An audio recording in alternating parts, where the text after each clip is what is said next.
Ici Michel Jean. Ici Annie Gagnon, bienvenue à JE. L'Église de Scientologie s'intéresse à vos enfants. Le fondateur du mouvement a créé, Annie, Applied Scholastics, Qui est un programme scolaire que le mouvement tente d'implanter dans le milieu scolaire. Et Michel, il existerait au Québec 3 centres ou services d'aide aux devoirs qui utilisent cette même méthode. Une méthode qui prétend régler le problème de déficit d'attention sans recourir au Ritalin, ce qui paraît attrayant pour bien des parents. Alors, pour la suite de notre enquête sur l'Église de Scientologie, comment Applied Scholastics contribue à répandre les propos de Ron Hubbard? En s'adressant aux parents d'enfants en difficulté. Héloïse, 7 ans, accompagne 2 membres de l'équipe de JE, ses parents fictifs pour les besoins de l'enquête. Bien, ça va assez bien, c'est surtout pour... La motivation. Oui, motivation, puis concentration lors des devoirs. Manque de motivation et de concentration, 2 problèmes fréquents chez les élèves avec un déficit d'attention. Toi, ça va arriver que tu es dans la classe, puis que pendant que tu es en train d'écouter le professeur ou quand tu es en train de lire, il y a un mot que tu ne comprends pas. Quand tu as un mot que tu ne comprends pas, ça te bloque, ça t'empêche de le faire. Le directeur de l'Académie Phoenix explique ce qui cause les problèmes d'Héloïse, selon lui. Problème d'attention. Donc, ça manquait. Donc, dans les écoles, ils vont parler de déficit d'attention. Chez nous, on parle pas de ça. Ils parlent de mots qui ne sont pas compris, puis on les trouve. L'accumulation de mots non compris provoque, à son avis, de la confusion chez l'enfant et cause le déficit d'attention. Mais c'est parce que ce sont des problèmes éducatifs, en réalité. Parce que tu vas voir qu'il y a d'autres réactions qui suivent, qui sont des réactions comme tu deviens énervé.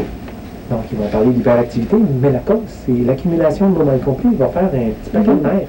En clarifiant tous les mots mal compris par un enfant, la méthode Applied Scholastics, enseignée par l'Académie Phoenix, promet de régler le déficit d'attention sans recourir au Ritalin.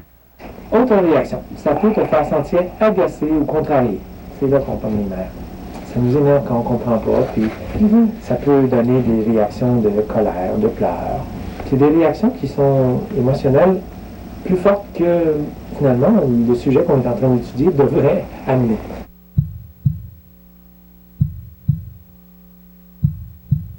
Régler les désordres d'ordre psychique sans médicaments, voilà une des grandes prétentions de l'Église de Scientologie qu'elle distille sur toutes ses plateformes. Cette vidéo, qui circule actuellement sur YouTube et Facebook, dénonce les prétendus troubles mentaux qui affectent les enfants. Il ne s'agit, selon elle, que d'étiquettes imposées par la psychiatrie, des étiquettes dont il faut les libérer pour leur permettre de s'épanouir. La vidéo a été payée par la Commission des citoyens pour les droits de l'homme. La commission, comme WISE, Marconon, Criminon et Applied Scholastics, fait partie intégrante de la nébuleuse scientologue. Applied Scholastics reprend le credo anti-psychiatrie de l'Église de Scientologie, cette fois en s'adressant directement aux enfants et à leurs parents. C'est lui qui a fait ça. Il s'appelle Lafayette Ronald Hubbard. Henry Hubbard. Ce monsieur-là, c'est un philosophe. Il commença sa carrière d'auteur professionnel, transformant les expériences qu'il avait vécues en histoires très mouvementées pour les magazines de l'époque. L. Ron Hubbard a créé Applied Scholastics, mais selon Gilles Léonard, il ne s'agit pas de scientologie pour autant. Au début, c'était utilisé juste en scientologie, jusqu'en 1972. En 1972, il y a un groupe d'enseignants américains qui a entendu parler de ça. Fait que, ils sont allés voir, ils ont testé ça, ils ont trouvé que ça va bien dans l'eau. Ils ont dit, ben nous autres, on aimerait ça faire connaître ça. Fait qu'ils leur ont donné des droits là-dessus, puis ils ont fondé Applied Scholastics. En français, ça veut dire didactique appliquée. Ron Hubbard continua alors sa recherche sur la nature spirituelle de l'homme, documentant ses recherches sous la forme de milliers de conférences enregistrées, d'articles et de livres. Pour ce chercheur au Centre d'information sur les nouvelles religions, Applied Scholastics et Scientologie ne font qu'un. Pour moi, Applied Scholastics a un lien avec la Scientologie parce qu'on fait référence à Ron Hubbard. Quand on lit les documents d'Applied Scholastics, on voit que c'est écrit Ron Hubbard. On ne le dit pas spécifiquement Église de Scientologie, mais on le voit. Fait que dès que je vois Ron Hubbard, je fais un lien direct avec la Scientologie. Gilles Léonard a refusé de nous accorder une entrevue à la caméra. Au téléphone, le scientologue maintient qu'il n'y a aucun lien entre la Scientologie et son enseignement. Il me semble qu'on peut penser que c'est proche de la Scientologie. Vous poussez le bouchon un petit peu trop loin, là. OK. Les faits sont les suivants. Les gens viennent ici, OK, et je leur présente une méthode, OK, avec laquelle on travaille. Et elle donne des résultats là où d'autres solutions, OK, incluant possiblement dans le lot les solutions de la psychiatrie, Et à la fin, on obtient des résultats. C'est ça qu'il y a à retenir. Pourtant, l'insistance sur la compréhension des mots se retrouve dans plusieurs ouvrages scientologues.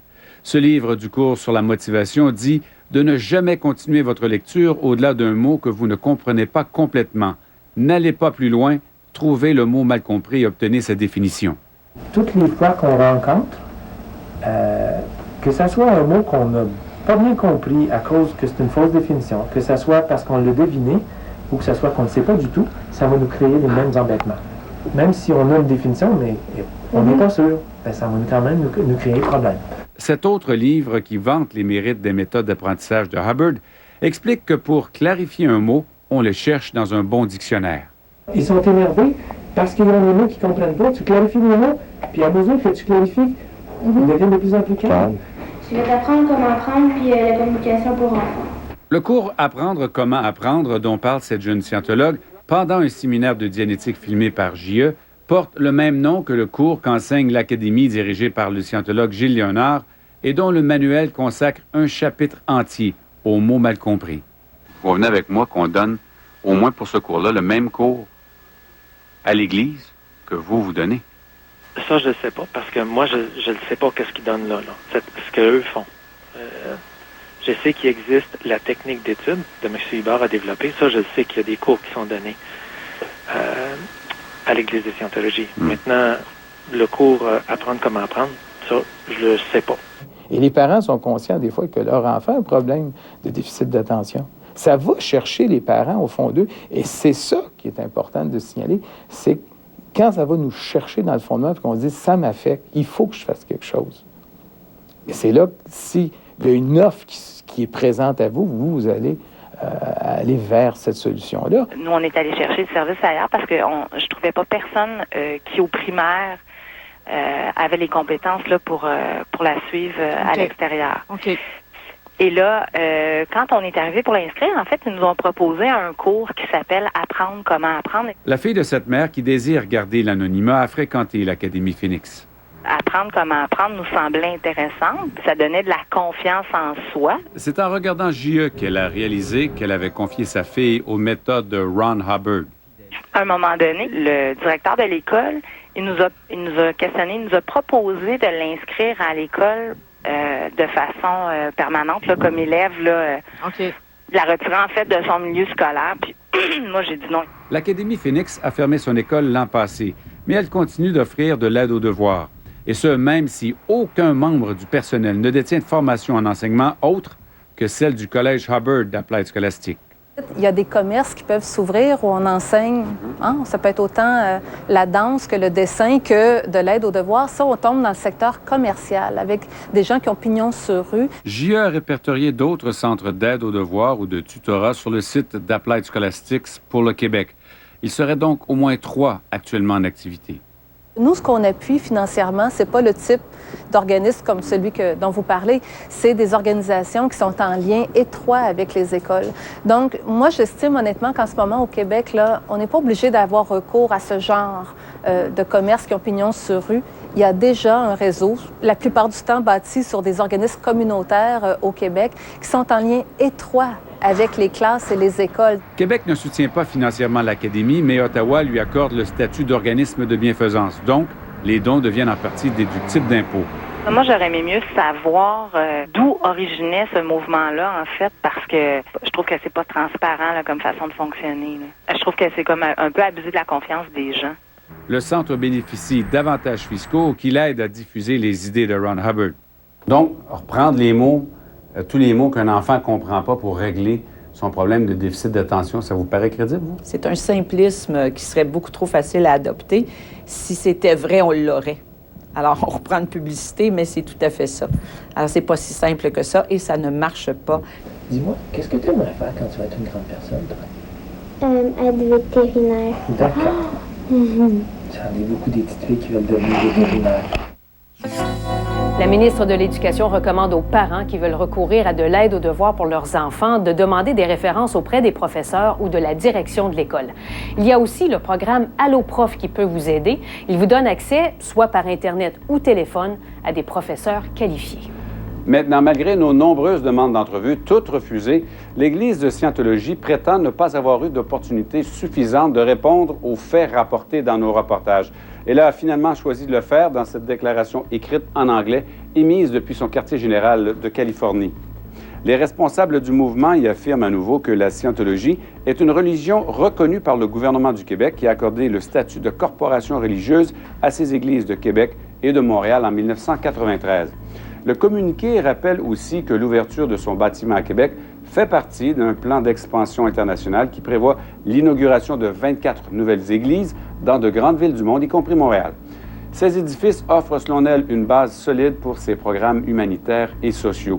L'Église de Scientologie affirme aussi que sa croissance s'explique par le fait que de plus en plus de gens découvrent les outils pratiques qu'elle propose pour améliorer leur vie. Enfin, elle insiste pour dire qu'elle est reconnue mondialement parce que ses programmes humanitaires sont efficaces et désintéressés. Alors, pour lire le communiqué émis par l'Église de Scientologie dans son intégralité, c'est simple, vous allez sur notre site web à tvanouvelle.ca. La diffusion de notre enquête provoque beaucoup de réactions. La sénateure Céline Hervieux-Payette, qui avait dénoncé dans nos reportages le statut de corporation religieuse et d'organisme sans but lucratif que lui ont accordé Québec et Ottawa, a officiellement demandé aux deux paliers de gouvernement de revoir son statut. Quant à moi, c'est une organisation à but lucratif qui a 40 sociétés qui relèvent de cette soi-disant Église. Et je trouve que c'est de la fraude. À Québec, le ministre du Revenu, responsable du dossier Raymond Bachand, n'a pas retourné les appels de TVA Nouvelle. Mais les deux partis d'opposition se rangent derrière la sénateure Hervieux-Payette. Le PQ et l'ADQ croient que la situation exige l'intervention de Québec. Ouais, moi, je crois que c'est assez sérieux pour que cela mérite que l'on révise ce statut. Parce qu'il y a des avantages importants au plan financier, entre autres, qui sont attachés à ce statut.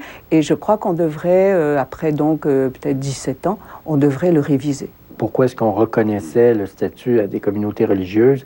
Parce qu'à l'époque, il faut le reconnaître, dans notre histoire nationale, l'Église catholique, c'était le ciment de la nation. Donc, oui, c'était sûr qu'il n'y avait pas d'impact financier par rapport à ça. Mais là, les choses ont évolué. C'est pas uniquement des avantages au plan fiscal, c'est comme une reconnaissance. Parce que, oui, exactement, une crédibilité. Parce qu'une église, que l'on soit pratiquant ou non de cette église, ça a une image crédible et c'est comme respectable. Et je suis loin de croire que les pratiques de l'Église de Scientologie doivent être aussi respectables. Qu'est-ce que devrait faire le gouvernement dans votre avis? Bien, tout d'abord, instituer une enquête sur les éléments dont vous nous avez parlé sur l'Église de Scientologie. C'est clair qu'il y a eu des dépassements, il y a eu des choses qui n'ont pas été faites correctement selon les règles. Donc, il faudrait faire une enquête sur ce cas précis. Mais au-delà de ça, il faudrait revoir les règles et les rendre beaucoup plus sévères. Le gouvernement du Québec a accordé le statut de corporation religieuse à l'Église de Scientologie en 1993. Et dans un précédent courriel, son porte-parole, Jean Larivière, soulignait qu'elle répondait pleinement aux critères du Québec. Il ajoutait que dans ce contexte, la décision prise par le gouvernement du Québec en 1993 de reconnaître la Scientologie en tant que religion n'est donc pas matière à controverse. Une situation qui visiblement vient de changer.